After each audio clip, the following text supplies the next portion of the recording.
Admiral James Miller stood at the large window of Earth's Orbital Defense Command, his weathered hands clasped behind his back. The stars looked different tonight, somehow dimmer against the vast darkness of space. He had served in this position for 15 years, but nothing in his training had prepared him for what the deep space sensors had detected 6 hours ago.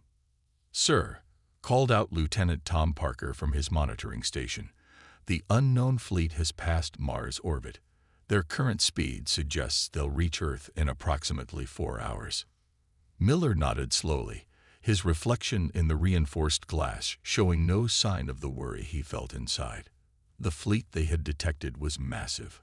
Over 300 ships of various sizes, all of them powered by technology far beyond what Earth officially possessed. "Have they made any attempts to communicate?" Miller asked, though he already knew the answer. The aliens had been silent since entering the solar system, ignoring all standard peaceful contact protocols. "No, sir.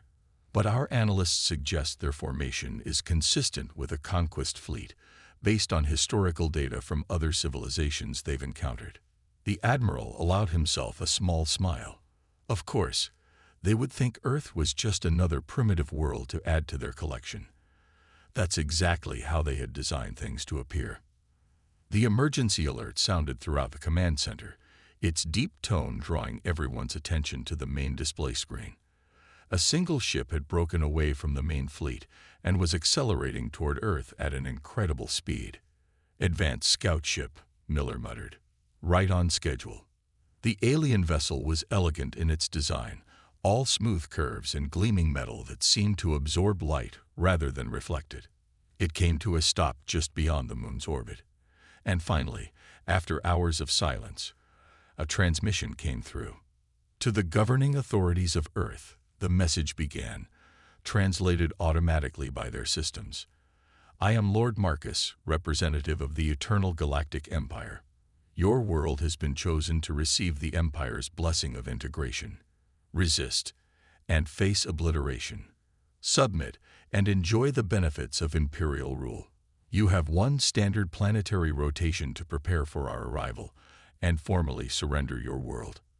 The command center erupted in controlled chaos as officers rushed to their stations, but Miller remained calm. He walked to the central communication panel and pressed a single button. "This is Admiral James Miller of Earth's United Defense Force," he responded, his voice steady and almost cheerful. "We appreciate your interest in our little world, Lord Marcus. We request 24 of our hours to prepare an appropriate response to your generous offer." There was a pause, and then Lord Marcus's voice returned, tinged with obvious amusement. Such politeness from a primitive world. "Very well, Admiral.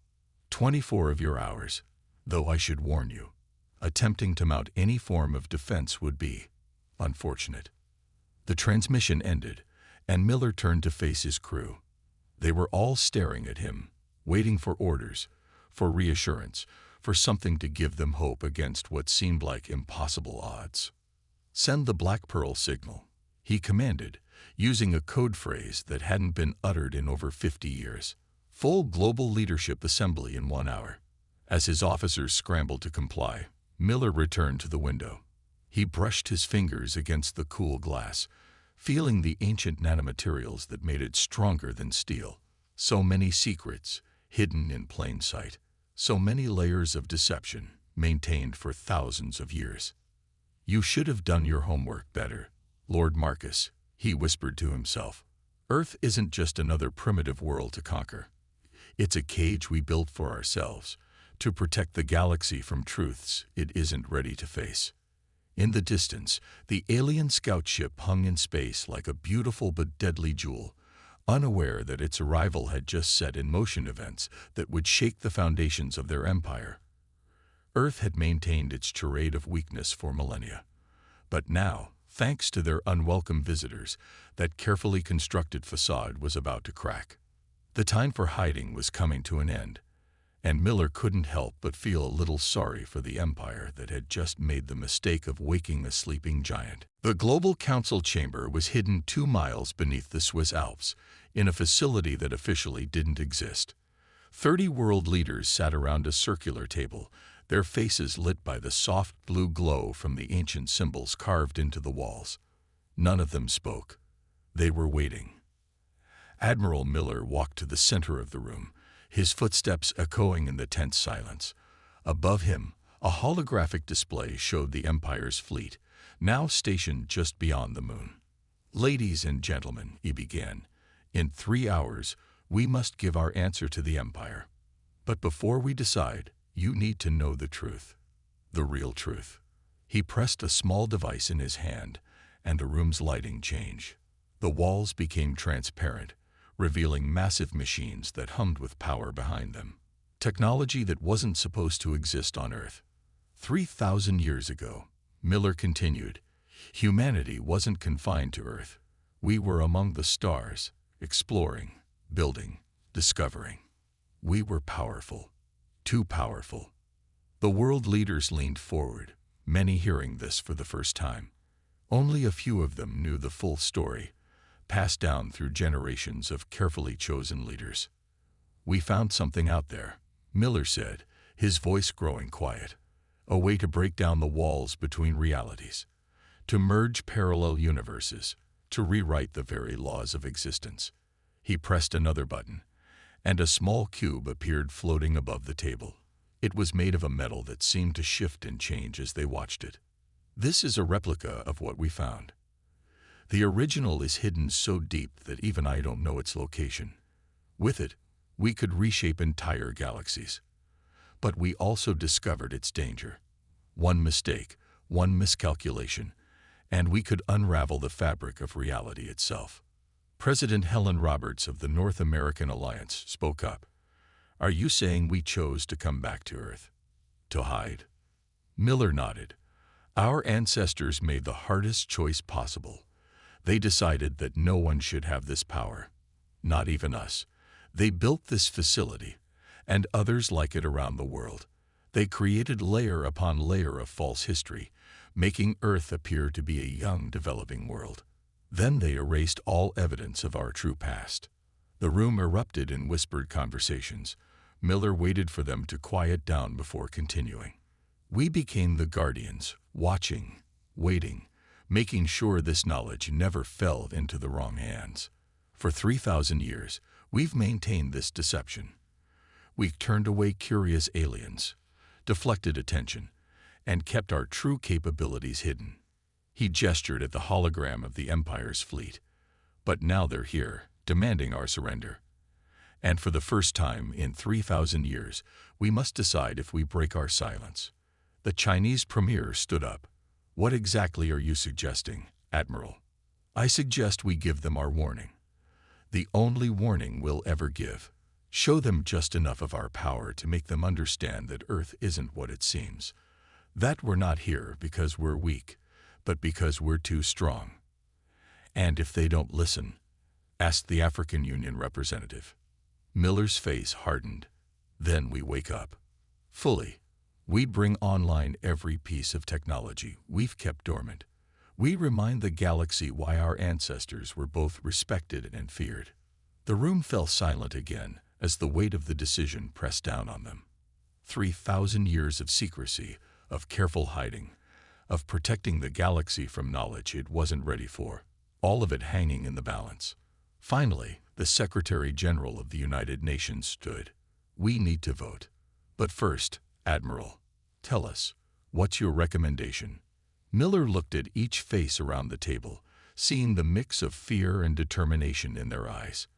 "We show them why Earth isn't just another planet to conquer. We show them why we're the guards, not the prisoners. And we pray they're wise enough to understand the warning." The voting began, and one by one, the leaders made their choice. The time for hiding was over. Earth would bare its teeth, just enough to make the Empire think twice about their invasion plans. But as Miller watched the votes come in, he couldn't help but wonder if this would be enough, or if they were taking the first step toward waking up completely. Either way, the galaxy was about to learn that Earth's peaceful appearance was its greatest deception. Admiral Miller stood on the deck of an ordinary-looking research vessel in the middle of the Pacific Ocean. The sun was rising, painting the sky in shades of orange and pink. Beside him, Dr. Anna Pierce checked readings on what appeared to be a simple tablet, but was actually a control system for technology beyond the Empire's understanding. "All systems are ready, Admiral," she said, her fingers dancing across the screen. "The platform is responding to activation codes, 3,000 years of sleep, and it still works perfectly." Miller smiled. Of course it worked perfectly. Their ancestors had built things to last. He looked up at the Empire's scout ship, still visible in the morning sky like a bright star. "Send the message," he ordered. Dr. Pierce nodded and pressed a sequence of symbols.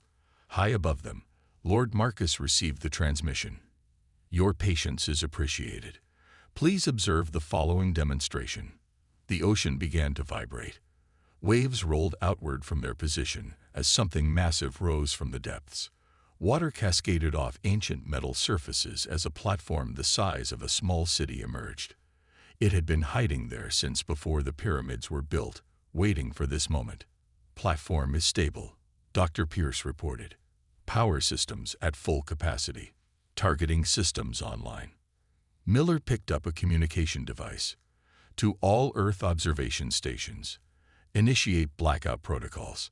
To all space agencies, clear all satellites from the Jupiter sector. Time to show our visitors what they're dealing with." The platform's surface split open, revealing a device that looked deceptively simple, a silver sphere supported by 3 rings. As it activated, the air around it began to shimmer with energy. "Target locked on Europa," Dr. Pierce announced. "Containment fields are stable. Ready on your command." Miller took a deep breath. This would be the first time in 3,000 years that humanity had used its true technology in view of other civilizations. "Begin the demonstration." The sphere began to spin, its rings moving in complex patterns. Above them, in orbit, Lord Marcus and his crew watched in confusion. Their sensors couldn't make sense of the energy readings coming from Earth. Then it happened. A beam of pure white light shot from the platform, crossing the distance to Jupiter's moon Europa in seconds. The moon's surface began to glow, brighter and brighter, until it rivaled Jupiter itself in brilliance. "Phase 1 complete," Dr. Pierce said calmly. "Converting Europa's ice mass to controlled fusion reaction. Containment fields are holding." For 1 hour, Europa burned like a star. The Empire's sensors recorded energy outputs that should have been impossible for a primitive civilization. Their scientists watched in disbelief as Earth manipulated forces they barely understood. Then, exactly 1 hour after it began, the light faded.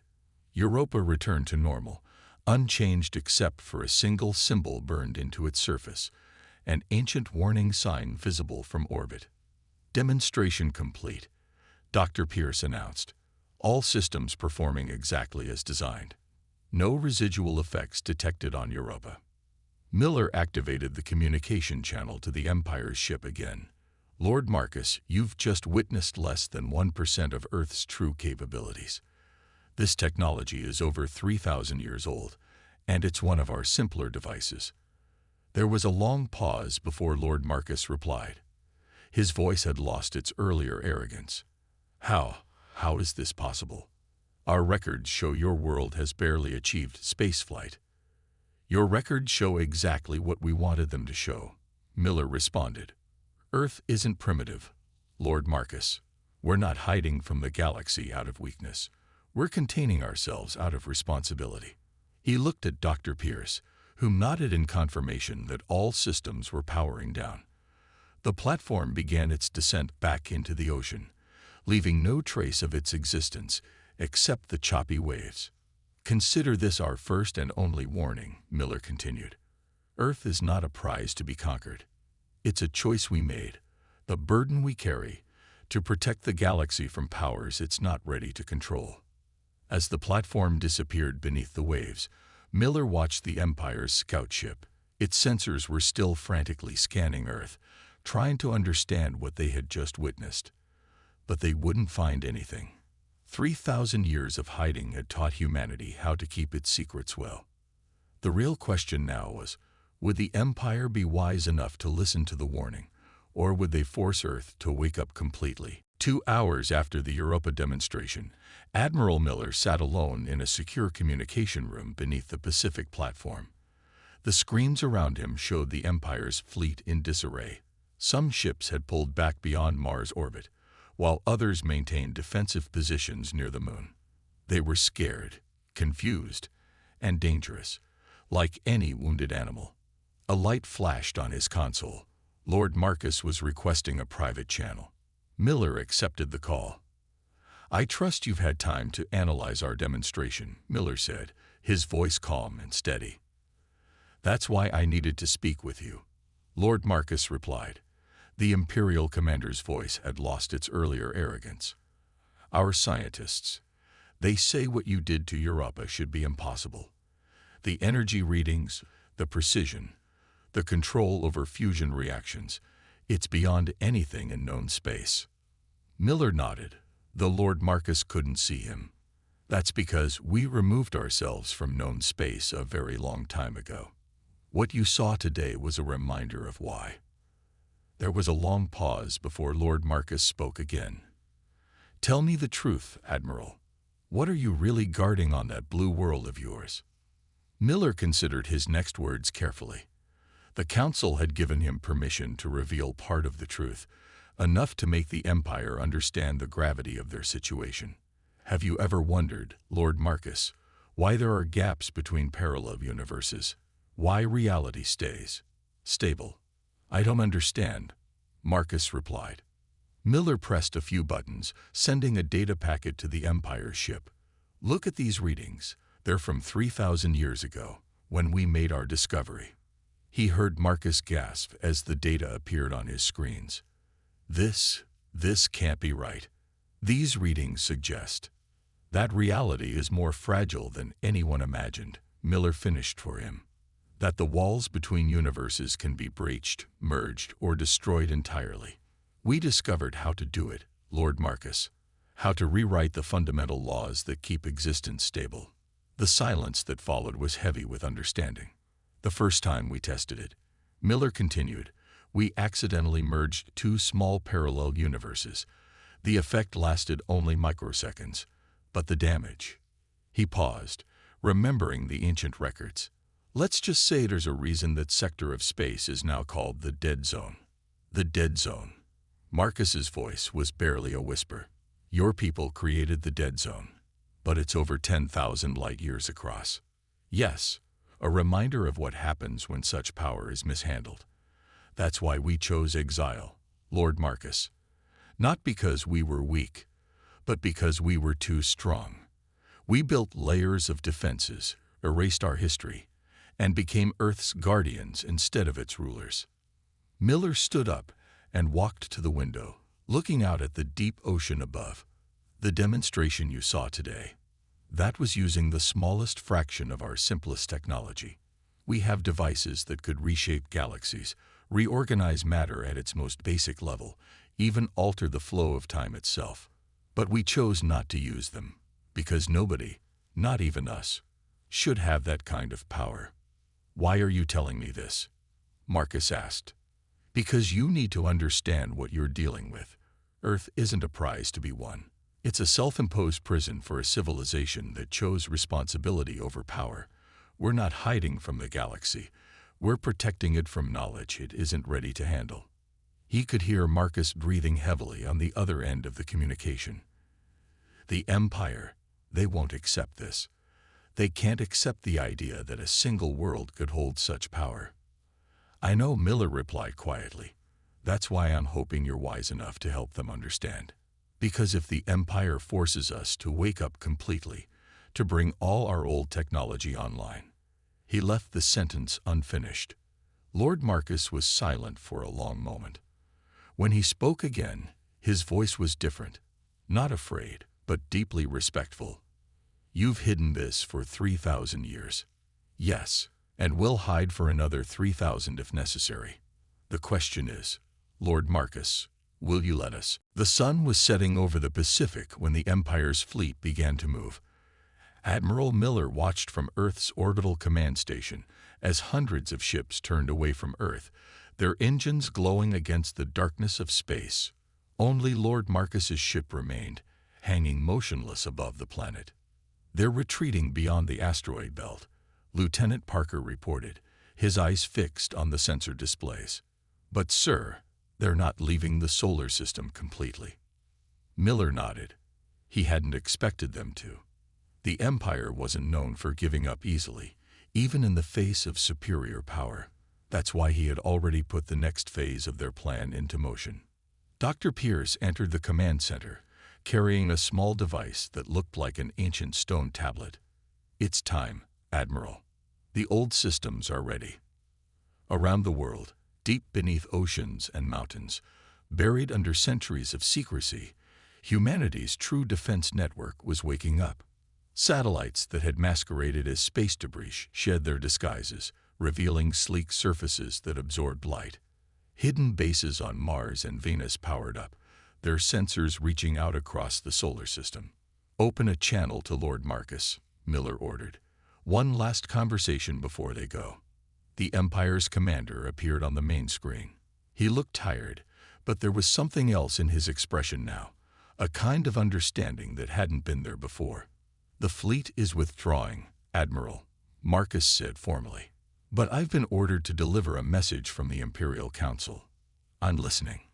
They say that no power can exist outside Imperial control, that Earth's defiance will not be tolerated, that we will return with everything the Empire can muster."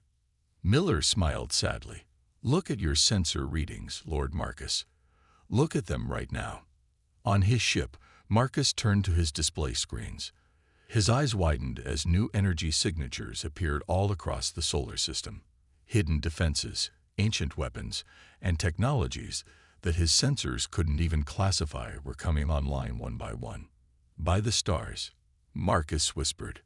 "What you see is just the outer layer," Miller explained. "Earth has been sleeping for 3,000 years, Lord Marcus. But now, thanks to your Empire's actions, we're waking up.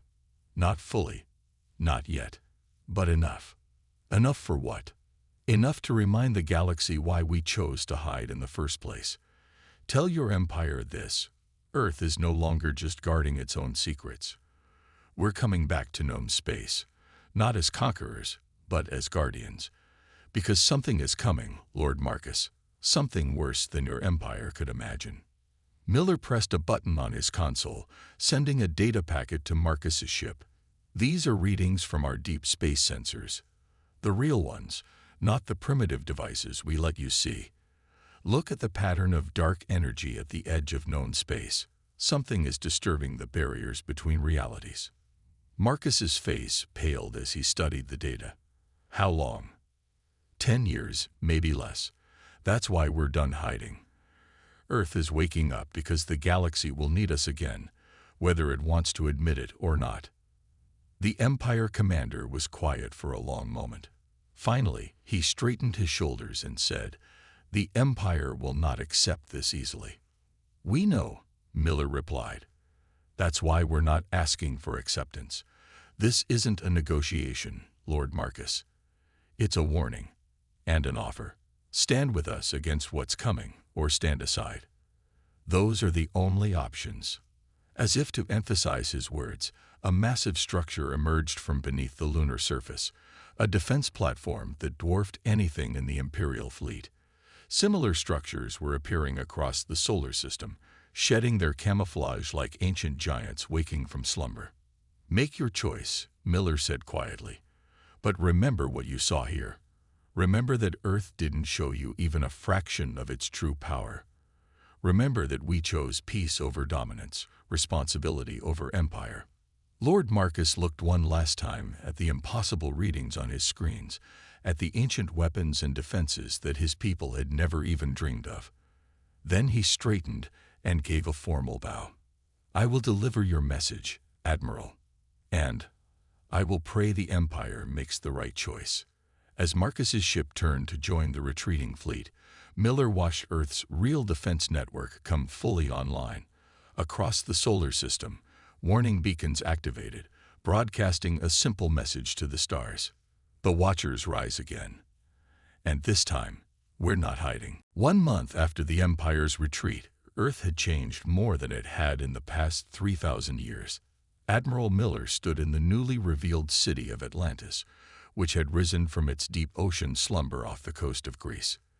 The ancient buildings gleamed with technology that seemed to defy physics itself. "The public is adapting well," Dr. Pierce said, walking beside him through the crystalline streets. "Better than we expected, actually. Turns out humans in 2025 were more ready for the truth than our ancestors thought they would be." Miller watched as a group of children played near a fountain that seemed to make water flow upward instead of down. Above them, transport vehicles moved silently through the air, their anti-gravity systems finally free to operate in the open. "What's the status of the defense network?" he asked, though he already knew the answer. He had been monitoring it constantly since their revelation to the Empire. "All outer solar system platforms are online," Pierce replied, checking her tablet. "The Mars base is fully operational, and Venus Station reports their shield systems are at full power. We've also detected Imperial scout ships at the edge of the system, watching us. They're trying to be subtle about it." Miller smiled. Let them watch. Every day that passed revealed more of Earth's true nature, as ancient technology was brought back online piece by piece. Not everything. They were still keeping their most dangerous secrets hidden, but enough to make any potential invader think twice. "And the anomaly?" he asked quietly. Dr. Pierce's face grew serious. She pulled up a different screen on her tablet, showing readings from their deep space sensors. The disturbance at the edge of known space had grown larger. "It's accelerating," she said. "The barriers between realities are getting thinner. We've detected 3 more weak points, similar to the one that created the dead zone. If they collapse, then everything we feared 3,000 years ago could happen again," Miller finished. "Have we received any response from the Empire about our warning?" "Yes, actually. It came in an hour ago." She handed him the tablet. "They're requesting a meeting, not to threaten or negotiate, but to learn. Lord Marcus convinced them that whatever's coming is bigger than their pride." Miller read the message carefully. The Empire was proposing a gathering of their best scientists and leaders on neutral ground, a space station at the halfway point between Earth and their territory. They wanted to understand what humanity had discovered all those centuries ago, and why it had frightened them enough to hide their true nature from the galaxy. "Tell them we accept," Miller said finally. "But first, we need to wake up something else." They walked to a special chamber in the heart of Atlantis. Here, in a room that hummed with power, stood a simple pedestal. Miller placed his hand on it, and a hologram appeared, a map of the Milky Way, with thousands of dots glowing across its spiral arms. "Send the signal," he ordered. Dr. Pierce nodded and began the activation sequence. Across the galaxy, in hidden places on countless worlds, ancient devices planted by humanity's ancestors began to wake up. They were backup plans, seeds planted before Earth went into its self-imposed exile, waiting for the day they might be needed again. "Signal sent," Pierce confirmed. "How long until they arrive?" "The closest ones. About a week. The furthest might take a year or more." Miller watched as more dots began to light up on the map. "But they'll come. Every hidden base, every secret outpost, every guardian we left behind. They'll all wake up and remember their purpose." Above them, the sky was changing as Earth's advanced orbital defense platforms decloaked one by one. They were beautiful and terrifying, a reminder that humanity had never really been helpless. They had simply chosen to wait, to watch, and to protect. "The Empire wanted to conquer Earth," Miller said quietly. "Instead, they did exactly what we needed. They gave us a reason to wake up before it was too late. Now we just have to hope we're ready for what's coming." In the distance, another ancient structure rose from the sea, its surface gleaming with power that had slept for millennia. Earth was awakening, and the galaxy would never be the same. The neutral space station looked like a giant silver wheel spinning slowly in space. Ships from Earth and the Empire docked at regular intervals around its rim, bringing scientists, leaders, and military commanders from both civilizations. Admiral Miller stood at one of the station's large viewing windows, watching as another Earth vessel emerged from what appeared to be a fold in space itself. "Our old transportation systems are working better than expected," Dr. Pierce said, joining him at the window. 3,000 years in storage, and they still remember how to bend space-time. Miller nodded, his eyes fixed on the new arrivals. This ship was different from the others. It came from one of their awakened outposts in the Andromeda Galaxy, the first of many to answer Earth's call. "How many bases have responded so far?" he asked. 812, Pierce replied, checking her data tablet. "Spread across 3 galaxies. Some of them had developed their own variations of our technology while waiting. They've been busy." The door behind them opened, and Lord Marcus entered the conference room. He looked different now, less imperial and more practical in simple civilian clothes. The past month had changed him, as much as it had changed Earth. "The Empire's Science Council has arrived," he announced, "and they've brought the readings from the outer territories. The disturbances are getting worse." Miller turned from the window. The room's holographic display activated, showing a 3-dimensional map of known space. Red dots marked the locations where reality itself was starting to break down. "Show them what we found 3,000 years ago," Miller instructed Dr. Pierce. She inserted an ancient data crystal into the station's computer. The hologram changed, showing a recording from Earth's past. The assembled scientists watched in silence as a small research vessel approached a strange anomaly in space. "This was our first contact with what we now call reality fractures," Pierce explained. "We were young then, eager to explore. We didn't understand what we were dealing with." The recording showed the research vessel using a beam of energy to probe the anomaly. For a moment, nothing happened. Then space itself seemed to tear open, revealing glimpses of other realities, other versions of the universe bleeding into their own. "The tear took 3 days to seal," Miller continued. "In that time, we saw things, possibilities that no one should have to face. We learned that reality is like a fabric, strong, but not unbreakable. And we learned that something out there is trying to break it." One of the Imperial scientists stood up. "Are you suggesting that these new disturbances are artificial?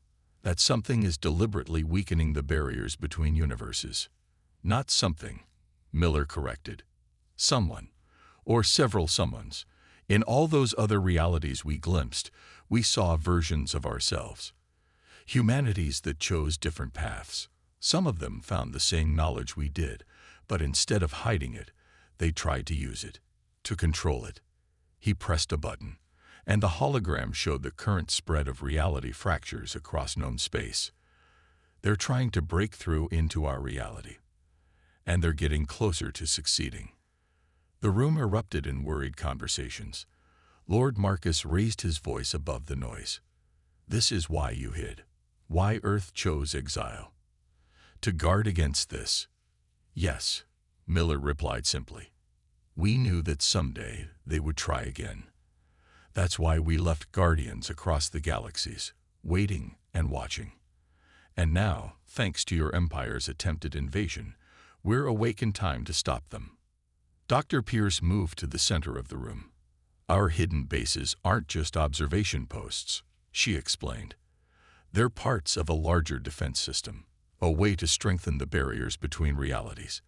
But we need help to activate them all in time." Lord Marcus looked at his fellow Imperial officers, then back at Miller. "You're asking the Empire to help defend not just our galaxy, but reality itself." Miller smiled grimly. "We're asking everyone, because what's coming doesn't care about empires or borders or power.